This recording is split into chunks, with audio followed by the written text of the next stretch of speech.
고시원이나 쪽방에 살던 취약계층이 임대주택으로 이사를 하면 정부가 이사비와 보증금을 지원해 줍니다. 그런데 담당 부처인 국토교통부가 돈이 떨어졌다면서 갑자기 지원을 끊어버렸습니다.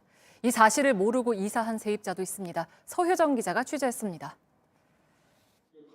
지난 8월 서울의 공공임대주택에 입주한 이모 씨.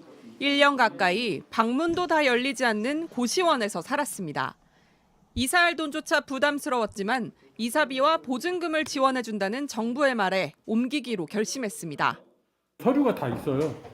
그리고 저기 사무실에도 붙어 있고. 이사를 마친 뒤 이사업체에 돈을 주려고 국토부에 지원을 요청했습니다. 하지만 돌아온 답변은 사업이 중단됐다는 거였습니다. 20개가 전화를 거의 다 안 받아요. 답변이 참 애매한 게 뭐냐면 나가긴 나갈 건데 그걸 기약을 할 수는 없다. 코로나19 때문에 일감도 끊긴 이 씨는 전전긍긍하다가 간신히 주변에서 돈을 빌려 이사비를 냈습니다. 나오지 않는다고 걸 알았으면 이사를 하는 거에 대해서 다시 한번 생각을 해봐야 되는. 국토교통부는 지난해 쪽방과 고시원에 사는 주민이 공공임대주택으로 들어가면 보증금의 이사비 등 모두 90만 원을 지원해준다며 대대적인 홍보를 했습니다. 다 합쳐서 100만 원이 안 되는 보증금과 이사비가 없어서 못 옮기는 취약계층이 그만큼 많기 때문입니다. 그런데 8월부터 공지도 없이 갑자기 사업을 중단한 겁니다. 코로나 상황이고 이러다 보니까 좀 수요도 갑자기 조금 더 늘고 그런 부분이 있긴 했었는데 예상한 것보다 신청자가 많아 운영 재원이 고갈됐다는 게 국토부의 설명입니다.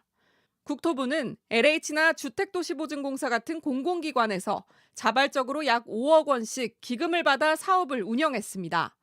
애초에 기금으로 운영하다 보니 고갈되면 뾰족한 수가 없습니다. 일부러 기업이나 이런 분들의 좀 참여를 유도하기 위한 그런 측면도 조금 있었어요. 현장에선 이미 이런 상황을 예상했다고 말합니다. 대책을 마련해달라고 이미 그 전부터 전체 센터 차원에서 얘기를 했었대요. 그런데 이제 그게 안 지켜진 거고. 정부도 미리 알고 있었습니다. 조기에 조금 소진이 될 수 있을 거다라고는 저희가 이제 그 직전에 이야기를 들은 바는 있고요. 그 저희가 이제 전달을 한 바들은 있죠. 하지만 3개월 동안 제대로 된 조치는 취해지지 않았습니다. 논란이 커지자 결국 오늘 LH에서 5억 원을 추가로 내놨습니다. 하지만 이 또한 언제 고갈될지, 고갈되면 이번엔 누가 추가로 부담할지 알 수 없는 상황입니다. JTBC 서유정입니다.